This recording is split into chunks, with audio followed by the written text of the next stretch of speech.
Major Afnan Sadiq, গুনে গুনে আমার থেকে 12 বছরের বড়। তোমরা ওই বয়স্ক লোকটার সাথে আমার বিয়ে দাও কি করে? মেয়ের মুখে এমন কথা শুনে রান্নাঘর হতে দৌড়ে আসে অর্পিতা বেগম, সাথে সাথে বলে ওঠে, অন্তরা, তুই কি পাগল হয়েছিস? আস্তে কথা বল। কেন? আসতে বলার কি আছে? ওনারা পাশের রুমে আছে, তাড়াতাড়ি শাড়িটা পরে ফেল। একটা কথাও বলবি না তুই। অন্তরা এবার বেশ বিরক্ত হয়। মাত্র কোচিং থেকে এসেছে, এখন এসব। তার মা এই ছেলের কথা অনেকদিন যাবতই বলেছে তাকে, তবে সে তোয়াক্কা করেনি। তবে সত্যি সত্যি যে বাড়ি অবধি নিয়ে আসবে কে জানতো। মা, আর 2 মাস পর অ্যাডমিশন, আর এখন বিয়ের কথা তোলো কিভাবে তুমি? কেন? সমস্যা কোথায়? আমাদের সাত কপালের ভাগ্য, এত বড় একজন অফিসারের বিয়ের প্রস্তাব নিয়ে এসেছে তোর কাকি। অন্তরা প্রকোচকে মায়ের দিকে তাকিয়ে থাকে। যে কাকি একটা ভালো থ্রি-পিস পেলে আগে নিজের মেয়েকে পরিয়ে তারপর অন্তরাকে দেখতে দেয়, সে কিভাবে এত ভালো ছেলে পেয়ে নিজের ভার্সিটি পড়ুয়া মেয়ের জায়গায় তাকে বিয়ে দিতে চাচ্ছে।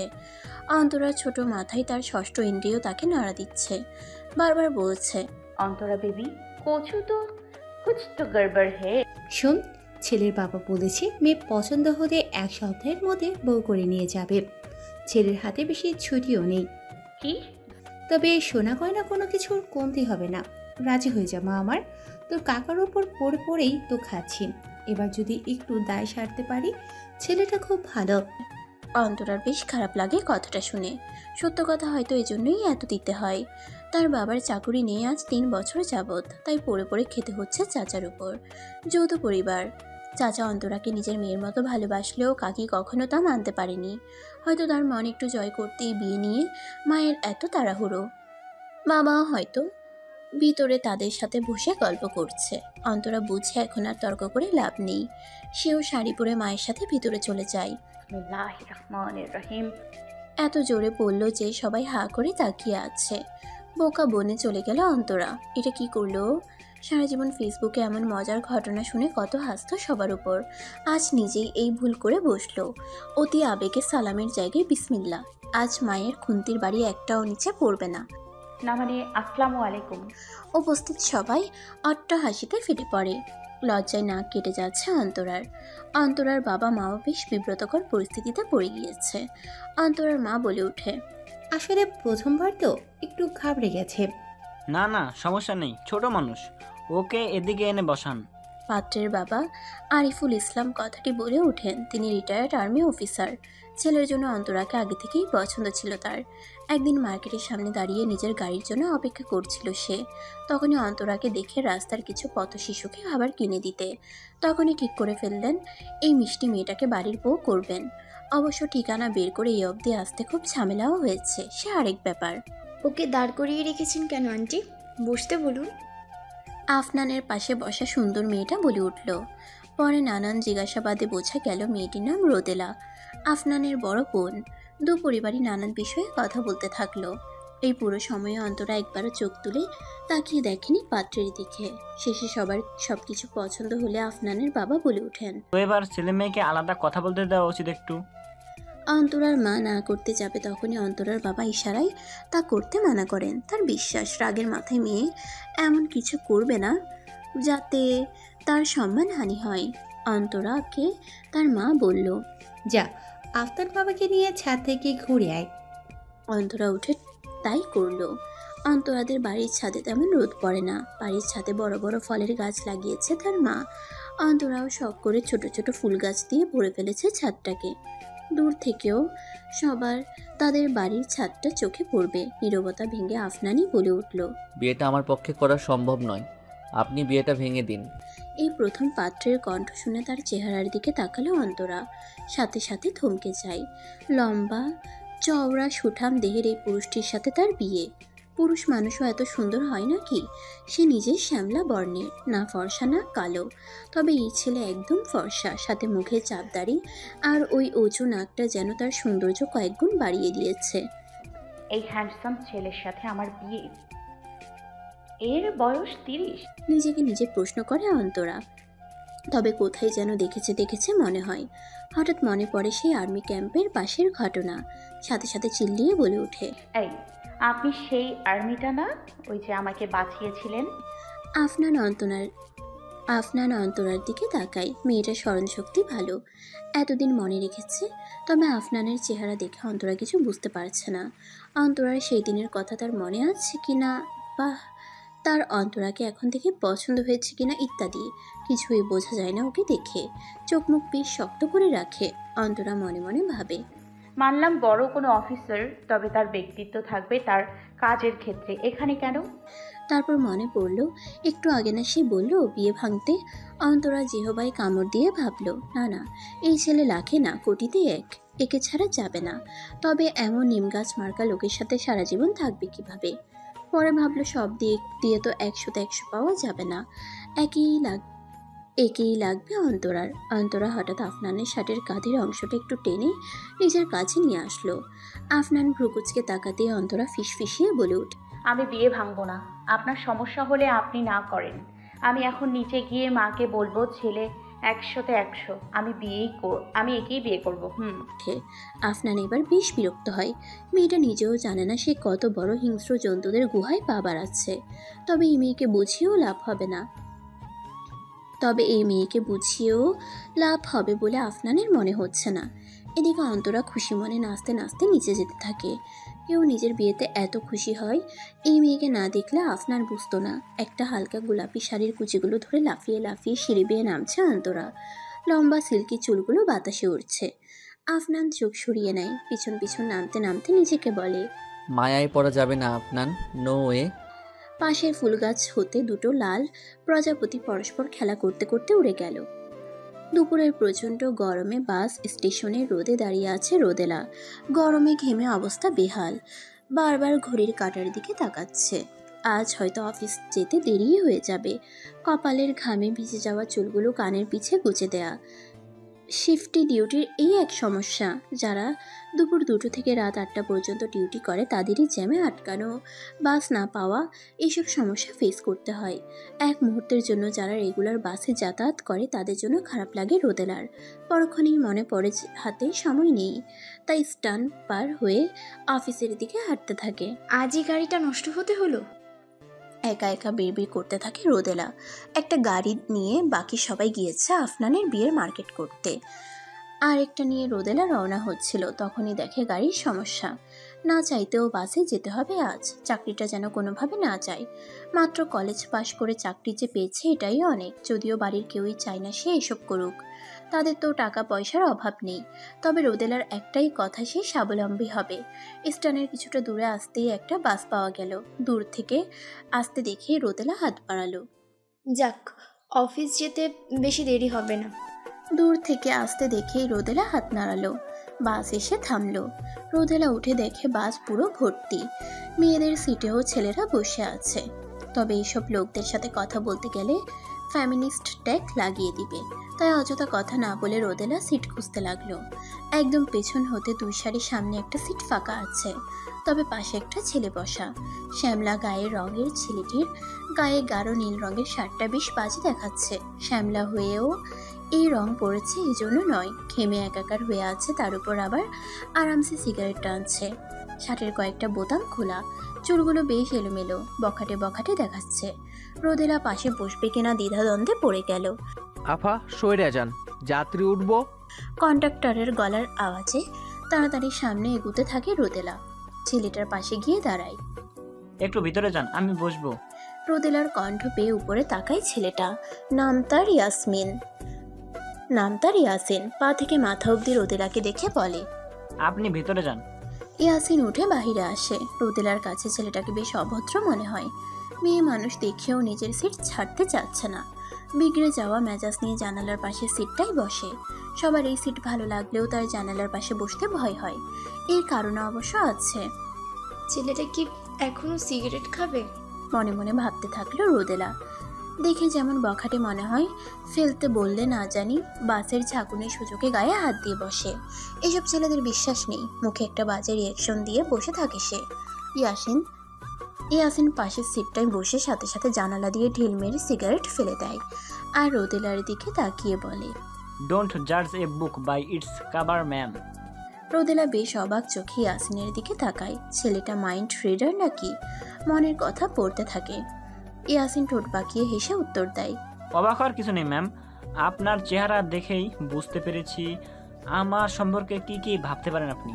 রোদেলা বেশ লজ্জায় পড়ে যায় আর বলতে লাগে, না আসলে সমস্যা নেই, আমরা রাস্তার গরিব ছেলেপিলে, আমাদের এসবের অভ্যাস আছে। রোদেলা কপাল কুঁচকে প্রশ্ন করে। মানে ইয়াসিন হেসে উত্তর দেয়, মানে আমরা তো গরিব ঘরের যেমন তেমন ছেলে মেয়ে, পোশাক আশাকও তেমন দামি না, গায়ের রং কালো, আমাদের পাশে বসতে আপনার মতো ভালো ঘরের মেয়ের একটু সমস্যা হবেই। আপনি যা ভেবেছেন আসলে তা না। সেটাই ম্যাম, সেটাই। আপনি যে সামনে দাঁড়িয়ে আমার দিকে তাকিয়ে ভাবছিলেন তা আমি দেখেছি। ধরুন আমার জায়গায় একটা ফর্সা সুদর্শন ছেলে খুব পরিপাটি হয়ে দামি শার্ট পরে বসে আছে, আপনার কিন্তু পাশে বসতে তেমন সমস্যা হতো না। তখন সিগারেট খেতে দেখলে বা সিট ছেড়ে উঠতে না চাওয়াতেও তেমন খারাপ ভাবতেন না। এটা আসলে হিউম্যান সাইকোলজির একটা ব্যাপার, আপনার দোষ নেই। রোদেলা চুপ হয়ে যায়। আসলেই কি ছেলেটার কথা সঠিক? হয়তো ঠিকই বলছে। আজকাল সবাই খুব সহজে মানুষের পোশাক বা বাহ্যিক সৌন্দর্য দেখে সে খারাপ না ভালো তা সিদ্ধান্ত নিয়ে নেয়। রোদেলা হয়তো তেমন কিছু করেছে। সে নিজের কৃতকর্মে লজ্জা পেয়ে বলল, সরি। বলার কিছু নেই ম্যাম, আমি আপনাকে ভিতরের সিটে বসতে বলেছি কারণ একটু পর বাসে ভিড় বাড়বে, তখন দাঁড়িয়ে থাকার অজুহাতে অনেকে হয়তো আপনাকে স্পর্শ করতো, সেটা মনে হয় ঠিক হতো না, এই জন্য। জি ধন্যবাদ। আর বারবার ম্যাডাম ডাকার প্রয়োজন নেই, আমার নাম রোদেলা। রুলস নাম্বার 1 ফর গার্লস, 2 মিনিটের কথাতেই কাউকে ভালো মনে হলেই নিজের পরিচয় বলতে নেই। রোদেলা আর কিছু বলে না, অন্যদিকে ফিরে বাহির দেখতে থাকে। ছেলেটার কথায় তাকে বেশ শিক্ষিত ভালো পরিবারের মনে হয়। রোদেলা ভাবে কি অল্প কথায় রোদেলাকে বাজিমাত করে ফেললো লোকটা। ইন্টেলিজেন্ট। তবে সাথে সাথেই খেয়াল হলো ছেলেটা তাকে ম্যাম ডাকার কারণও আছে। ছেলেটার বয়স 27 কি 28 হবে, তার থেকে প্রায় 5 বছরের ছোট। আর তার বয়স। বাসের জানালার কাছে নিজের প্রতিবিম্ব দেখে একটা তাচ্ছিলের হাসি হাসলো রোদেলা।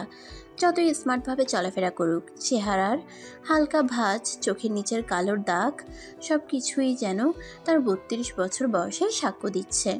কথায় আছে মেয়েরা 20তে বুড়ি, সেই হিসেব করতে গেলে তার এখন অনেক বয়স।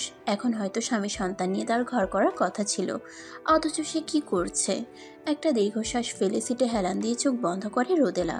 নিজের জীবনে ঘটে যাওয়া সব কিছুর হিসাব মেলাতে থাকে। সবটা এমন না হলেও পারত। এদিকে ইয়াসিন ফোন স্ক্রল করতে করতে চোখটা বাঁকা করে রোদেলার দিকে তাকায়। মেয়েটা যথেষ্ট স্মার্ট ও শালীন, তবে বয়সটা ঠিক ধরা যাচ্ছে না। তার সমবয়সী হতে পারে বা কিছুটা সিনিয়র। 20 বছরের যুবতী তো আর নয়। পর মুহূর্তেই ভাবে, হু কেয়ার্স। নিজের কাজে আবার মগ্ন হয়ে পড়ে সে। এদিকে শপিং মলে এসেছে আফনানের পুরো পরিবার। তার বাবা, ফুফু, ফুফাতো ভাই সায়েম, আরেক চাচাতো বোন দিয়া।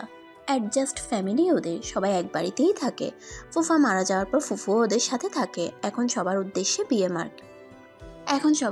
বিয়ের মার্কেট। অন্তরাকেও সাথে নিয়ে এসেছে। তার পছন্দেরও তো একটা ব্যাপার আছে। সাথে তার কাকাতো বোনও আছে, ফারিয়া নাম। খুব গায়ে পড়া স্বভাবের, এজন্য আফনান মুখ আরও গুমরা হয়ে আছে। ভাবতেই অবাক লাগে, তার একটা থ্রেড শুনে বড় বড় সন্ত্রাসের অবস্থা খারাপ হয়ে যায়। তার পুরো আর্মি ক্যাম্পে যথেষ্ট সুনাম আছে, সবাই তাকে কত সম্মান করে। অথচ বিয়ের ব্যাপারে তার হাত পা বাঁধা, না চাইতেও এইসব শপিং ঝামেলার মধ্যে পড়তে হচ্ছে। ওইদিকে কিছুদিন পর কত গুরুত্বপূর্ণ মিশনে তার যেতে হবে, সেসব নিয়ে আরেক চিন্তা। সে আর পারছে না। সবাই যখন সব কাপড় দেখতে ব্যস্ত, সে এসব ঝামেলা থেকে বাঁচতে কিছুটা দূরে গিয়ে দাঁড়ায়। অন্যদিকে তাকিয়ে কিছু একটা ভাবতে থাকে। হঠাৎ মনে হয় পিছে কেউ আছে, আর তখনই শুনতে পাই সেই বিখ্যাত লাইন, একটি রণ বাজা বাজে ঘন ঘন, ঝন রন রন রন ঝন ঝন। তাকিয়ে দেখে অন্তরা সব কয়টা দাঁত বের করে দাঁড়িয়ে আছে। আফনান বিরক্ত মাখা মুখ নিয়ে বলে, এখানে কি? সে কি দমকি দমকি ধমকি ধমকি, দামা দ্রিমি দ্রিমি, গমকি গমকি। কি সব বলছো? কবিতা। ভাবলাম একা বোর হচ্ছেন, তাই আবৃত্তি শোনাতে আসলাম। ফর গড সেক যাও প্লিজ, কেউ দেখলে ইতস্তত ফিল হবে। আর কবিতা শুনতে চাচ্ছি না, যাও। ওঠে চোটে চোটে ছোটে লোঠে ফোট। আফনান হঠাৎ অন্তরার মুখ এক হাত দিয়ে চেপে ধরে। অন্তরা কিছু বুঝে ওঠার আগে অন্য হাত দিয়ে টেনে পাশেই এক ড্রেস চেঞ্জিং রুমে ঢুকে দরজা লাগিয়ে দেয়। জায়গাটা খুব ছোট। অল্প সময়ে এত কিছু হওয়ায় অন্তরা কিছুটা স্থির হয়ে গিয়েছে। আফনান ওর সামনে এগুতে থাকে। অন্তরা অবুঝের মতো মুখ করে পিছুতে পিছুতে একদম দেয়ালের আয়নায় গিয়ে ঠেকে। আফনান এক হাত ওর পকেটে রেখে অন্য হাত আয়নার উপরে রাখে। অনেকটা ঝুঁকে পড়ে অন্তরার উপর। ভয়ে চোখ মুখ বন্ধ করে ফেলে অন্তরা। আফনান তো মোটেও অমন ছেলে না, ভদ্র দায়িত্ববান একজন পুরুষ। কি করতে চলেছে ও? জেনে বুঝে বিষধর সাপ পালতে চাইছো মেয়ে? সবরকে টিকতে পারবে তো? অন্তরা কাপা কাপা কণ্ঠে বলে। I can be the most dangerous human you have ever seen. আফনানের কথা শুনে চোখ মেলে তাকাই অন্তরা। কি বোঝাতে চাইছে উনি? আফনান পকেট থেকে একটা হাত বের করে অন্তরার বাম গালের উপর আলতো করে ছোঁয়ায়। বৃদ্ধা আঙ্গুল ঠোঁটের উপরে রেখে কিছুটা নাড়তে থাকে। এই স্পর্শে অন্তরার ঠোঁটগুলো বারবার কেঁপে উঠছে। অন্তরার কি হলো কে জানে, হঠাৎ ঠুকরে কেঁদে উঠল। আফনান এক ঝটকায় ওর থেকে একদম দূরে সরে যায়। সে চেয়েছিল মেয়েটা ভয় পাক, ওকে খারাপ ভেবে বিয়ে ভেঙে দিক, এতেই ওর মঙ্গল। তবে এতটা ভয় পেয়ে কেঁদে উঠবে তা ভাবেনি। তবে আফনান কিছু বলার আগেই অন্তরা বলে ওঠে, wow, I love dark romance. আপনি চাইলে আমাকে ছুরি দিয়ে কেটেও ফেলতে পারেন, আমি কিচ্ছু মনে করব না। আফনান ওর কথা শুনে বোকা বনে চলে যায়। কি করতে চাইলো আর হলোটা কি? মেয়েটা কি পাগল? পুরো পরিকল্পনা ভেস্তে যেতে দেখে রাগে দরজা খুলে বেরিয়ে যেতে নিলেই দেখে ফুপাতো ভাই সায়েম দাঁড়িয়ে। এই ছেলে যে পাজি, না জানি এখন কি বলে। এদিকে সায়েম উকি মেরে দেখে ভিতরে অন্তরাও আছে। বড় বড় চোখ করে আফনানের দিকে তাকায়। আফনান বিরক্ত মাখা মুখ নিয়ে বলে, কি ডিস্টার্ব করলাম মনে হয়? তুই যা ভাবছিস তেমন কিছু না।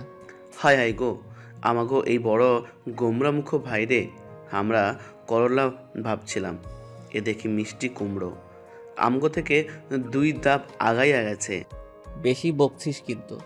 সায়েম কিছু না বলে একটা ভৌ দৌড় লাগায়। আফনানও একবার অন্তরার দিকে তাকিয়ে সায়েমের পিছে তাড়াতাড়ি যেতে থাকে। না জানি এই ছেলে সবার সামনে কিছু বলে বসে। অন্তরা এসব দেখে মুচকি হেসে একা একাই বলে ওঠে, I can be the most জামাই পাগল girl you have ever seen. সারাদিনের ক্লান্তি শেষে রাতে বাসায় ফিরেছে রোদেলা। দেখে ড্রয়িং রুমে বসে সবাই বিয়ের কেনাকাটা দেখছে। রোদেলা পাশ কাটিয়ে চলে যেতে নিলে দিয়ার চোখে পড়ে। আপু দেখে যাও, সব কিনেছি আমরা, তুমি তো আসলে না। রোদেলা মলিন হেসে যেই না কাছে যেতে নিল, তখনই এক মাঝ বয়সী মহিলাকে বসে থাকতে দেখে থমকে দাঁড়ালো। আর কত বছর এই মানুষটা তার সাথে ভালো করে কথা বলে না। সম্পর্কে সে রোদেলা আর আফনানের মা। এখন রোদেলা গেলে সে উঠে যাবে। রোদেলা যেতে নিয়েও যায়নি, চুপ করে সিঁড়ি বেয়ে উপরে চলে গেল। উপস্থিত সবাই বিষয়টা দেখে মনমরা হয়ে যায়। তবে কারো কিছু করার নেই। রুমা বেগমের মুখের উপর কথা বলার সাহস এবারের কারণেই। তাকে এত বুঝিয়েও মা মেয়ের সম্পর্ক ঠিক করা যায়নি। এখন একভাবে সবাই সব আশাই ছেড়ে দিয়েছে। অথচ এইসবে রোদেলার কোনো দোষই ছিল না। তবে আফনানের বিষয়টা চোখে ঠিকই পড়েছে। নিজের মুঠি শক্ত করে সে একাই বলে ওঠে, ডোন্ট ওয়ারি রোদ আপু, তোর সাথে যারা অন্যায় করেছে প্রত্যেককে আমি নিজ হাতে শাস্তি দিব। Just wait and see. এমন সময় হঠাৎ আননোন নাম্বার থেকে আফনানের ফোনে একটা কল আসলো। আফনান কল ধরতেই বাড়ির বাইরে বেরিয়ে হাঁটতে হাঁটতে গ্যারেজের সামনে চলে আসে। কলটা রিসিভ করতেই কেউ বলে ওঠে, কেমন আছো মেজর আফহান সাদ্দিক? জি, কে বলছেন? ও পাশ থেকে হো হো করে হাসির আওয়াজ শোনা গেল। লোকটা আবার বলে উঠল, এত তাড়াতাড়ি ভুলে গেলে মাই ডিয়ার জুনিয়র? জুনিয়র শব্দটা শুনেই আফনান বুঝে গেল ফোনের অপর প্রান্তে কে। রাগে তার মুখ চোয়াল সব শক্ত হয়ে উঠল। ফর্সা ঘাড়ের প্রতিটা রগ যেন দেখা যাচ্ছে। সে জোরে জোরে নিঃশ্বাস নিয়ে নিজেকে শান্ত করার চেষ্টা করে। কি হলো মিস্টার দেশপ্রেমিক? খুব পুরনো স্মৃতি তাড়া করছে মনে হয়। চুপ জানোয়ারের বাচ্চা, তোর মতো কুত্তার বাচ্চারা দেশ ও দশের শত্রু। এই দেশের মাটিতে বড় হয়ে তোরা এই দেশেরই ক্ষতি করিস। এই দেশে বোনদের ইজ্জত নিস আর দেশের মাঝে মাদক ছড়াস। আফা, তোর রাগ জেদ এখনো তোর বাচ্চাদের মতোই আছে। শুনলাম বিয়ে করতে যাচ্ছিস, একটু সাবধানে রাখিস তোর বউ, মানে বিয়ে করাবো বিয়ের পর, না জানি তোর বোনের মতো। চুপ, একদম চুপ। আর একটা কথা বললে আমি এক্ষুনি তোর আড্ডাখানে এসে তোকে জানে মেরে মাটিতে পুঁতে ফেলবো। আমাকে আর কত হাসাবি বলতো? পুরনো সব ভুলে গেলি নাকি? তুই ছোট থাকতে একটু বেশি দেশের প্রতি টান দেখাচ্ছিস, যার ফলে তোর বউ। রিদওয়ান, আর একটা কথা বললে তোর জিভ আমি ছিঁড়ে ফেলবো। রিদওয়ান হাসতে হাসতে কল কেটে দেয়। আফনান নিজের রাগকে কন্ট্রোল করতে না পেরে গাড়ির কাচের উপর সজোরে একটা খুশি মারে। কাচ ভেঙে হাতের নানান জায়গায় ঢুকে যায়। টপ টপ করে রক্তের ফোঁটা বেয়ে বেয়ে পড়তে থাকে। কোনোভাবে নিজেকে সামলে সবার চোখ ফাঁকি দিয়ে দোতলায় নিজের রুমে চলে যায়। ফোনের গ্যালারি থেকে একজনের ছবি বের করে বলতে থাকে, বলেছিলাম মেয়ে দূরে থাকতে, থাকলে না তো প্রেমের দহনে নিজেও পুড়বে, আমাকেও পুড়িয়ে ছাই করে দিবে। আফনান ভাবতে লাগলো, খুব দ্রুত মিশনটার প্রস্তুতি নিয়ে তা সফল করতে হবে। ল্যাপটপটা হাতে নিয়ে দ্রুত হেড অফিসে একটা মেইল পাঠালো। সে তার ছুটি আরও 2 দিন কমিয়ে ফেলতে চাচ্ছে। বিয়ের পরদিনই সে আর্মি ক্যাম্পে ব্যাক করবে। আর যে হাতে উপায় নেই, ওখান থেকে লোক দিয়ে নজর রাখতে হবে বাড়ির সবার উপর। উফ, একসাথে এত জনের জীবন সামলাতে গিয়ে হিমশিম খেতে হচ্ছে আফনানকে। অজু করে নামাজের পাটি বিছিয়ে বসে পড়ল। রবের কাছে দুর্বলতা প্রকাশ করাই যায়। দুহাত হয়ে আল্লাহর পানে মেলে চাইতে লাগলো সব কিছু, যেন তার মনোবল আরও শক্ত হয়। পাপীদের প্রাপ্য শাস্তিটুকু যেন সে দিতে পারে। আজকে সকাল থেকে রূপচর্চায় ব্যস্ত অন্তরা। তার যেন ঈদ লাগছে। তার খুশিতে কে কী ভাববে তার যায় আসে না। এই 18 বছর বয়সটাই এমন, সব কিছুতেই বেশি আবেগ। অন্তরার মা মেয়ের হঠাৎ রাজি হয়ে যাওয়া দেখে প্রথমে খুশি হলেও এখন বেশ লজ্জা পাচ্ছে। মেয়েটা এমন করে লাফাচ্ছে যেন বিয়ে করে জামাই সে নিয়ে আসবে। অন্তরা, থামবি তুই? মায়ের কথায় চোখ থেকে শশার স্লাইড দুটো সরায় অন্তরা। অতঃপর মায়ের দিকে বিরক্তি নিয়ে তাকিয়ে বলে উঠল, তুমিই তো চাইতে আমি বিয়েতে রাজি হই, এখন আবার কি সমস্যা? তোমার এমন হ্যান্ডসাম ছেলের সাথে বিয়ে দিলে বুঝতা। অর্পিতা বুঝে অন্তরের সাথে কথা বলে লাভ নেই। পরে ভাবতে থাকে এই বাচ্চা মেয়ে সংসার করতে পারবে তো। তাছাড়া সবকিছু এত তাড়াতাড়ি হচ্ছে যে ও বাড়ির লোক সম্পর্কে তেমন একটা জানাও হয়নি। তবে এতটুকু বিশ্বাস ছেলেটা খুব ভালো, এই জন্যই তো চিন্তাটা বেশি হয়। ভালো মানুষদের শত্রুর অভাব নেই। তাছাড়া যে চাকরি করে তা নিয়ে অনেকেই তো কত কিছু বলে। সেনাবাহিনীর স্ত্রী হতে হলে নাকি মনোবল খুব শক্ত রাখতে হয়। আচ্ছা, মেয়েটা বিয়ের পরও তো স্বামীর থেকে দূরেই থাকবে, সব কিছু সামলাতে পারবে তো? অর্পিতা বেগম রান্নার জন্য কিচেনে চলে যায়। কিরে, তোর তো দেখি ভাগ্য খুলে গেল। ফারিয়ার কথা শুনে দরজার দিকে তাকায় অন্তরা। এই মেয়েকে দেখলেই কেন জানি তার মেজাজ বিগড়ে যায়। সব কিছুতে অন্তরাকে হিংসে। সবার কাজিনদের মাঝে এমন একজন থাকবেই যে একটু হিংসুটে স্বভাবের। কেন? তোর তো সব কিছুতেই আমার থেকে বেশি আছে, এই একটা জায়গায় না হয় একটু পেলামই। ফারিয়ার যেন কথাটা ভালো লাগলো না। সে অন্তরার পাশে গিয়ে বসলো। তা সব জেনেই বিয়ে করতে যাচ্ছিস তো? কি জানবো আজও? তার মানে তুই কিছুই বুঝিস না, এখনো বাচ্চাই আছিস। অন্তরা ভ্রুকুচকে ফারিয়ার দিকে তাকালো। কি বলতে চাইছিস বলতো? তেমন কিছু না, শুধু বললাম দেখিস আবার বিয়ের পর দিনই তোকে যাতে ফেলে না যায়। আর্মিরা নাকি একটু আনরোমান্টিক টাইপের হয়, দেশের চিন্তায় পরিবারের খেয়াল থাকে না। তুই কজন আর্মিকে চিনিস যে এত কথা বলছিস? আর তাছাড়া এটা তো গর্বের বিষয়। এজন্য পুরুষের বড় বড় সাফল্যের পর তাদের স্ত্রীদেরও সম্মানের চোখে দেখা হয়। তুই বুঝবি না। বেশি ইমোশনাল হয়ে যাচ্ছিস না তুই? হলে হলাম। আচ্ছা, তুই কখনো কারোর প্রেমে পড়েছিস? না মানে টাইম পাস তো করেছিস জানি। সত্যিকারে কারো কথা মনে হয়েছে যাকে নিয়ে পুরোটা জীবন থাকা যায়? না, কেন? তুই একদিনই ওই ছেলের প্রেমে পড়েছিস বুঝি? একদিনে নয় প্রিয়, আরও কাহিনী আছে। একবার কলেজে পিকনিকে গিয়ে আমি একটা ঝামেলায় পড়েছিলাম, আর তখনই সেসব পরে বলবো। তবে কি জানিস, তুই যেদিন কারোর প্রেমে পড়বি ওই দিন বুঝবি। এসব ফালতু বিষয়ের জন্য আমার কাছে সময় নেই। আমি এখন নিজের ক্যারিয়ার নিয়ে আছি। এতই ক্যারিয়ার নিয়ে থাকলে আফনানকে পটানোর ট্রাই করছিলি কেন তখন শপিং মলে? যাই হোক, অভিশাপ দিলাম, তুই এক বেকার ছন্ন ছাড়া ছেলের প্রেমে পড়বি। বেশি ম্যাচুরিটি দেখালে এমনই হয়। ফারিয়া ওর কথায় একটা ডোন্ট কেয়ার ভাব নিয়ে রুম থেকে বেরিয়ে গেল। সে মোটেও অমন মেয়ে না। সে কোনো বড়লোক হ্যান্ডসাম ছেলেকেই বিয়ে করবে। বিকেলে প্রায় সন্ধ্যা হয়ে এসেছে। আফনান কিছু কাজে বাইরে গিয়েছিল, ফিরতে দেরি হয়ে যাচ্ছে। গাড়িতে বসে ড্রাইভিং করতে করতে ফিরছে।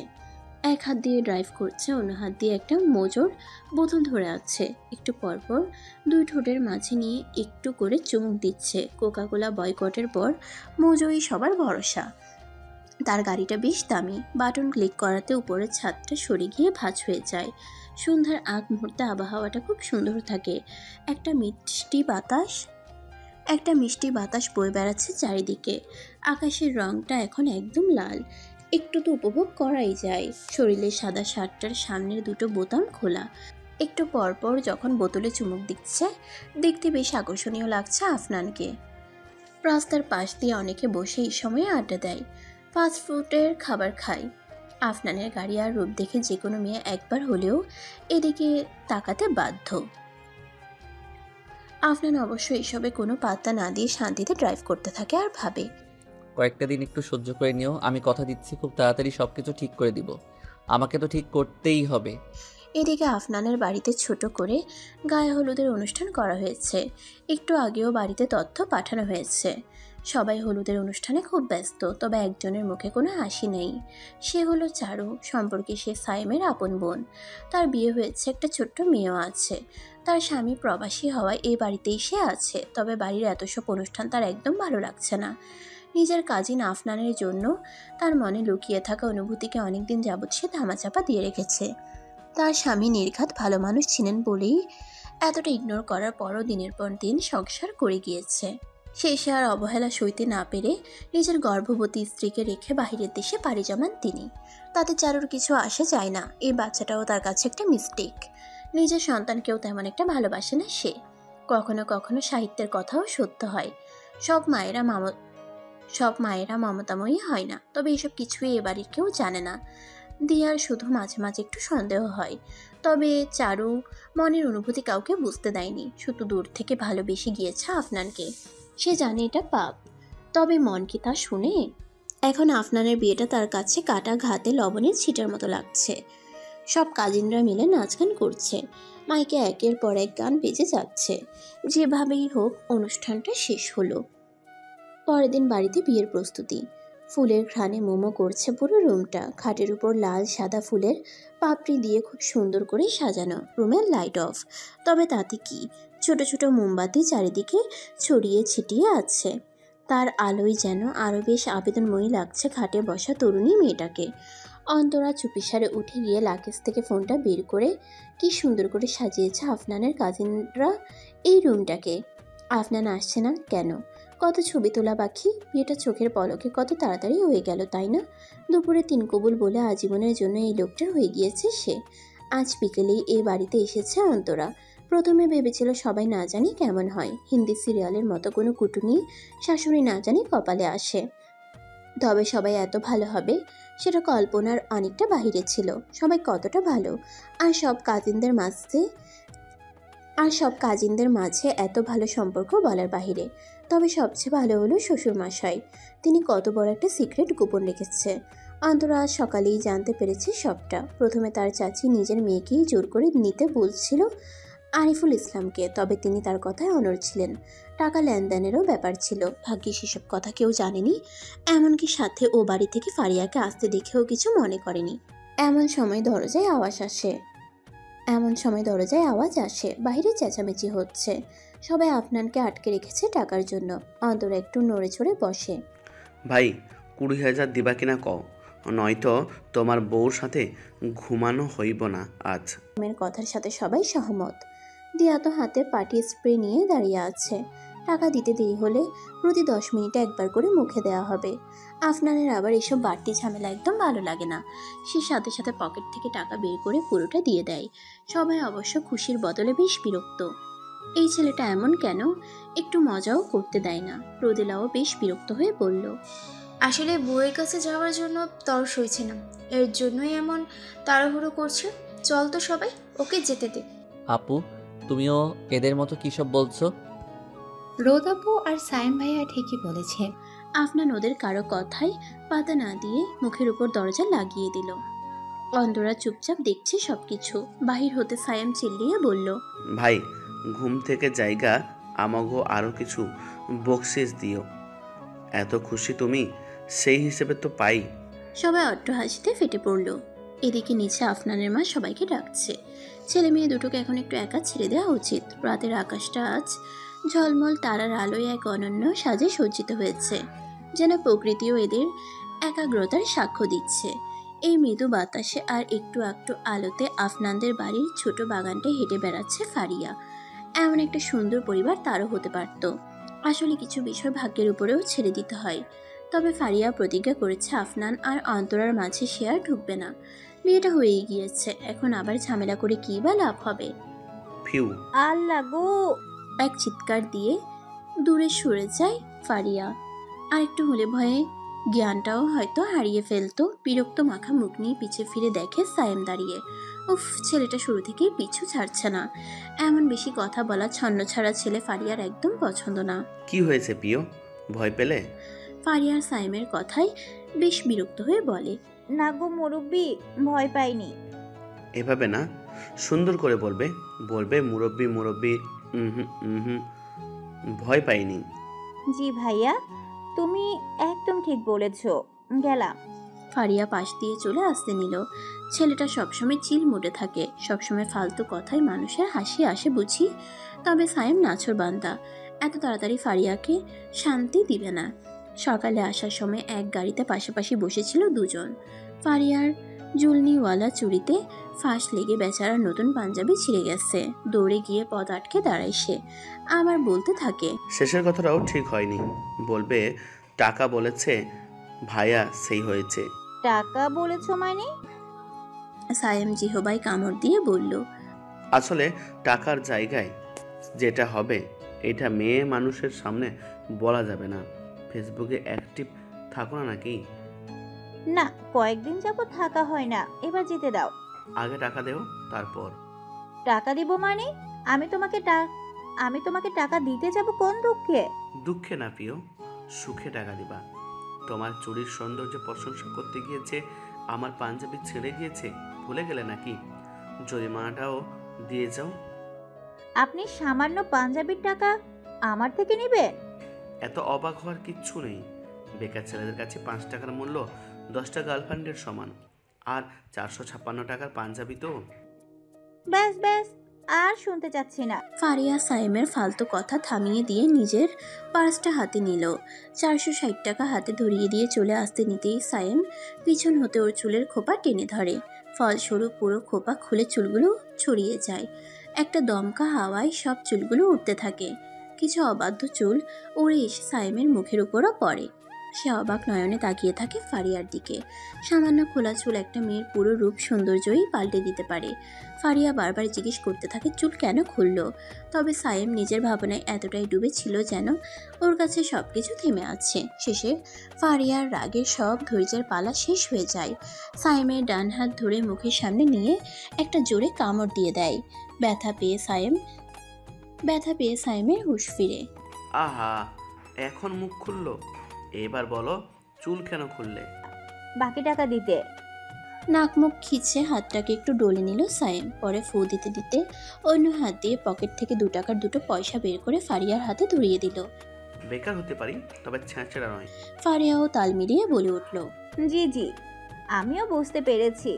আপনি গরিব হতে পারেন, তবে বড়লোক নন। আর এক মুহূর্ত না দাঁড়িয়ে ফারিয়া চলে আসলো। সায়েম এবার আর আটকালো না। এখন তো আর কথা বলার কিছু বাকি নেই। নিজের হাতের দিকে তাকালো। দাঁতের দাগ স্পষ্ট হয়ে আছে। এটাকে বৃথা যেতে দেওয়া যায় না। একটা ছবি দিলে ফ্রেন্ডস গ্রুপে দিয়ে বলল, এই দেখো, সবাই হবু গার্লফ্রেন্ডের কাছ থেকে পাওয়া ফার্স্ট লাভ বাইট। আফনান বাসর ঘরে ঢুকে ড্রয়ার থেকে একটা গেঞ্জি বের করে শেরওয়ানি খুলতে লাগলো। তা দেখে অন্তরা হু হু করে কেঁদে উঠল। বাসর ঘরে বসে চিল্লিয়ে কেঁদে যাচ্ছে অন্তরা। শেষে আর সহ্য করতে না পেরে আফনান এসে এক হাত দিয়ে ওর মুখ চেপে ধরে।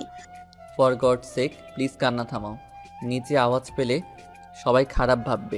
অন্তরা আফনানের হাত ছিটকে ছড়িয়ে দিয়ে ফোপাতে ফোপাতে বলল, ভাবলে ভাবুক, আমার মনের আশা পূরণ না করলে আমি এভাবেই চিল্লাবো। আচ্ছা বলো কি সমস্যা, আমি দেখছি। আপনি শেরওয়ানি কেন খুললেন? তো কি তোমার শাড়ি খুলবো? খুলি। নিজের বলা কথায় নিজেই লজ্জা পেয়ে যায় আফনান। না জানি মেয়েটা এখন কত জোরে চিৎকার দিবে। তবে অন্তরা হয়তো কান্নার তালে কথাটা ভালো করে শুনেনি। সে নিজের ফোন বের করে আফনানের হাতে ধরিয়ে দিল আর মুখ ফুলিয়ে বলতে লাগলো, জানেন সব মেয়েদের শখ থাকে বাসর ঘরে ফুলের মাঝে বসে সুন্দর সুন্দর ছবি তোলার, জামাইকে নিয়ে কাপল পিক তোলার, কিন্তু আপনি ছবি না তুলেই জামা পাল্টে ফেলছিলেন।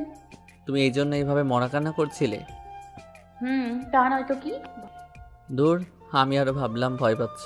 ভয় কেন পাবো? অন্তরার বোকা প্রশ্নের কোনো উত্তর নেই আফনানের কাছে। মেয়েটা আসলে চিল্লাই বেশি, বুঝে কম। যেসব মেয়েরা খুব চঞ্চল ওরা আসলেই কিছু বুঝে না। চুপচাপ প্রকৃতির মেয়েরা সেই তুলনায় অনেক চতুর হয়, কথায় আছে না, খালি কলস বাজে বেশি। আফনান অন্তরার হাত থেকে ফোনটা নিয়ে নেয়। শুরু করো। কি শুরু করব? আরে বোকা, খোঁজ নিতে বলছি, আমি বিভিন্ন অ্যাঙ্গেলে তুলে দিচ্ছি। অন্তরা তাড়াতাড়ি চোখের জল মুছে মাথার ওড়না আর শাড়িটা ঠিক করে নেয়। এইসব ছবি আইডিতে ছাড়তে হবে। সে নানান স্টাইলে খাটের ফুলগুলো নিয়ে ছবি তুলতে লাগলো। কখনো কখনো টেবিলের মোমবাতি হাতে নিয়েও স্টাইল করতে থাকে। আফনানও খুব মনোযোগ দিয়ে ফটোগ্রাফারদের মতো করে ছবি তুলে দিচ্ছে আর মনে মনে ভাবছে, হে মাবুদ, মেজর আশিকের মতো প্রতিটা বিবাহিত পুরুষকে ধৈর্যের জন্য পুরস্কৃত করা উচিত। এই দিন দেখার জন্য আর্মিন ট্রেনিং নিয়েছিলাম, পরে ভাবলো এটা হোমওয়ার্ক। দেখি দেখি তাড়াতাড়ি জানতো ছবি কেমন উঠছে। অন্তরা লাফিয়ে খাট থেকে নেমে আফনানের কাছে গেল। ফোনটা ছু মেরে নিয়ে ছবিগুলো দেখলো। ওয়াও! জানেন আমার বান্ধবীদের বয়ফ্রেন্ড যখন ওদের ছবি তুলে দিত তখন ভাবতাম কবে আমার পার্সোনাল ফটোগ্রাফার হবে। প্রতিটা মেয়েরই একজন পার্সোনাল ফটোগ্রাফার থাকা লাগে। এরপর সে আফনানের শেরওয়ানি ধরে টান মেরে একদম কাছে নিয়ে আসলো। ইচ্ছা মতো সেলফি নিচ্ছে। এতটা কাছে এসে আফনান অবাক নয়নে অন্তরার দিকে তাকিয়ে আছে। মেয়েটা আসলেই খুব কিউট। আমাকে দেখা হলে কাঁধে হাত দিয়ে ক্যামেরার দিকে তাকান, এক পজিশন বারবার ভালো লাগে না, চলুন চেঞ্জ করি। অন্তরার কথায় তাড়াতাড়ি চোখ সরিয়ে নেয় আফনান। ছবি তোলা শেষ হলে অন্তরা আয়নার সামনে গিয়ে চেয়ার টেনে বসে। একটু হেল্প করুন তো, আমার মাথায় হাজার হাজার ক্লিপ, জুয়েলারি, এসব খুলতে পারছি না, পুরো মাথাটা ব্যথা করছে। আফনানও কাছে এসে এক এক করে সব খুলতে থাকে। মেয়েটার মাথাটা আসলেই ব্যথা হয়ে যাওয়ার কথা। চিকন চিকন কত ক্লিপ দিয়ে আটকানো। সব শেষ করে যেই না শাড়ির পিন খুলতে যাবে অন্তরা হঠাৎ দাঁড়িয়ে যায়। কি হলো? বাকিটা আমি ওয়াশরুমে একাই করতে পারবো। কথাটা বলে ড্রয়ার থেকে একটা নর্মাল সুতির শাড়ি বের করে অন্তরা বাথরুমে চলে যায়। আফনান হেসে বলে, পাগল মেয়েটা। আফনানের ফোনে একটা নোটিফিকেশন আসে। আওয়াজ পেয়ে চেক করতেই তার মুখটা মলিন হয়ে যায়। কাল বিকেলের মধ্যেই ফিরতে হবে। আফনান চুপ করে বিছানায় গিয়ে শুয়ে পড়ে। অন্তরা এসে আফনানকে দেখে ভাবে ঘুমাচ্ছে হয়তো। আর বিরক্ত না করে সেও পাশে চুপটি করে শুয়ে পড়ে। একটু পর ঘুমিয়েও যায়। আফনান পাশ ফিরে ওর ঘুমন্ত চেহারার দিকে তাকিয়ে থাকে। না জানি কতদিন এই চেহারা দেখার তৃষ্ণা নিয়ে থাকতে হবে। এদিকে ফারিয়া, চারু আর দিয়ার সাথে এক রুমে শুয়েছে। সায়েম নিজের রুমে একা। সায়েম বারবার ফারিয়ার কথা ভাবছে। মেয়েটা মুখের রাগে লুক নিয়ে যতটা খারাপ সেজে থাকে ততটাও খারাপ না। কিছু কিছু মেয়েরা থাকে মুখে মধু অন্তরে বিষ। ফারিয়া তার উল্টোটা। সায়েমের কি হলো কে জানে। পুরনো গিটারটা অনেকদিন পর হাতে নিল। আজ কেন জানি গাইতে ইচ্ছে করছে। আমার আসার সময় হলে তুমি হাত ফসকে গেলে। তোমার যাওয়ার 5 তারা, আমি হইছে দিশেহারা। তুমি অন্য গ্রহের চাঁদ, আমার একলা থাকার ছাদ। তোমার ফেরার সম্ভাবনা অমাবস্যায় জোছনা। তোমার গোপন ছবি হয় আমার আপন মনে হয়। আমি ভোরের ঝরা পাতা, আমার মরার কিসের ভয়। রাত 2টো। রোদেলা বিছানায় কাতরাচ্ছে। সে কারো সাথেই ঘুমোয় নেই। রাতে প্রায়ই প্যানিক অ্যাটাক আসে তার। ঘুমের ঘরে পুরনো স্মৃতিগুলো বারবার ভেসে ওঠে। একটা বদ্ধ লাইব্রেরি, 3-4টা ছেলে, দুজন হাত পা বেঁধে ফেলছে আর একজন নোংরা ভাষায় গালিগালাজ করছে। মারামারি? আরে ছেলেটাকে মেরে ফেলবে তো। এই থামো তোমরা, প্লিজ না। জোরে চিল্লিয়ে ঘুম থেকে উঠে রোদেলা। বারবার হাঁপাতে থাকে। কপালে বিন্দু বিন্দু ঘাম জমেছে। হঠাৎ নিঃশ্বাস নিতেও কষ্ট হচ্ছে। পাশের টি টেবিলের উপর জগ রাখা। এক গ্লাস পানি ঢেলে ঢক ঢক করে পান করে। কেঁদে কেঁদে উপরে তাকিয়ে বলে, আল্লাহ, এই যন্ত্রণা থেকে কি আমার আর মুক্তি নেই? আজ প্রায় 12টা বছর পরেও রোদেলা সুস্থ হয়নি। প্রতিদিন রাতে একবার তার ঘুম ভাঙে, কি ভয়ানক স্মৃতি তাড়া করে বেড়ায়। অথচ মেয়েটার কোনো দোষই নেই। হ্যাঁ, একটা দোষ আছে, ভালোবেসেছিল, সেটাই তার দোষ। ঘুম থেকে উঠে ফ্রেশ হয়ে নেয় অন্তরা। ঘড়ির কাঁটা 7টা ছুঁই ছুঁই। তাকিয়ে দেখে আফনান ঘুমাচ্ছে, একটা কিউট বাচ্চার মতো লাগছে। অন্তরা নিজের ফোন হাতে নিয়ে ঘুমন্ত আফনানের ছবি তুলে নেয় অন্তরা। তারপর সিঁড়ি বেয়ে নিচে নেমে আসে। রান্নাঘরের সামনে আসতেই দেখে শাশুড়ি মা আর চারু সবকিছু গুছাচ্ছে। অন্তরাকে দেখে আফনানের মা একটু হাসি বিনিময় করলো। অন্তরা কাছে এসে সালাম দিল।